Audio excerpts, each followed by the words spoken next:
Magandang araw mga kadoy. Ako si Kuya Nek. At ang ikikwento sa inyo ngayon ay isang kwento na maaaring makita ninyo sa sarili ninyong buhay. Ang kwento ng isang ina at ng kanyang anak na tatawagin nating Makoy. Si Makoy ay lumaki sa isang simpleng tahanan, walang marangyang gamit, walang bagong damit tuwing Pasko. Pero may isang bagay na sobra-sobra ang pagmamahal ng kanyang ina. Ang nanay ni Makoy ay isang tahimik na babae. Hindi pala salita, hindi pala reklamo, pero araw-araw lumalaban para sa kanyang pamilya.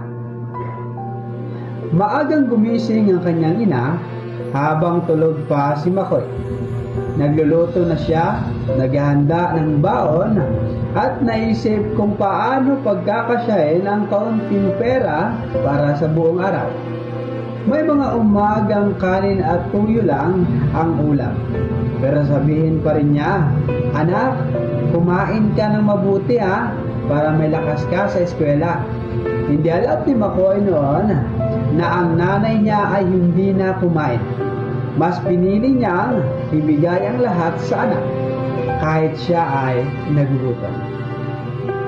Kahit masakit na ang katawan nung nagkasakit si Makoy, buong gabi siyang binantayan ng kanyang ina. Walang tulog, walang pahinga, habang nanginginig sa lagnat ang anak. Tahimik na umiyak ang ina. Nagdarasal sa Diyos, "Panginoon, ako na lang, o wag lang ang anak ko." Lumaki si Makoy na hindi perpekto.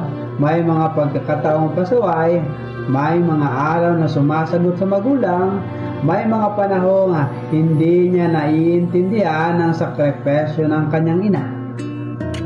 Pero kahit ilang beses siyang masaktan, hindi kailanman bumitaw ang ina. Dumating ang panahon na walang trabaho ang ina ni Makoy. Mas humirap ang buhay. Mas naging mabigat ang problema, pero sa harap ni Makoy, may ngiti pa rin siya. Parang sinasabi, "Kaya pa rin natin to, anak." May isang gabi na nagising si Makoy, nakita niya ang kanyang ina sa kusina, nakaupo. Hawak ang resibo ng mga utang at tahimik na umiiyak.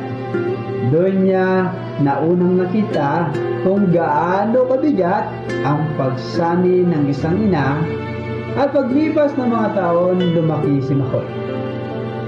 Natututo siyang lumaban sa buhay.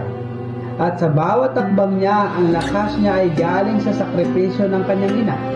Hanggang isang araw, si Makoy na ang may trabaho. Si Makoy na tumutulong sa pamilya, at sa wakas, nagawa niya yakapin ang kanyang ina at sabihin, "Nanay, salamat. Kung wala ka, wala rin ako." Doon niya naiintindihan ang isang katotohanan, walang kapantay ang pagmamahal ng isang ina sa pamilya. Hindi ito nasusukat sa pera, hindi ito nababayaran ng kahit ano. Ito ay purong sakripisyo, purong pagmamahal at purong dasal. Sa lahat ng nanay na nanonood niyan, ngayon, kayo ang tunay na bayani. At sa lahat ng anak, tulad ni Makoy, habang may oras pa, mahalin natin ang ating ina, dahil ang pagmamahal ng isang ina, minsan lang ibinibigay ng Diyos. Ako si Kuya Nek, at ito ang kwento ni Makoy, isang kwentong paalala na ang ina ay ilaw ng tahanan at ang puso ng pamilya. God bless all, and thank you.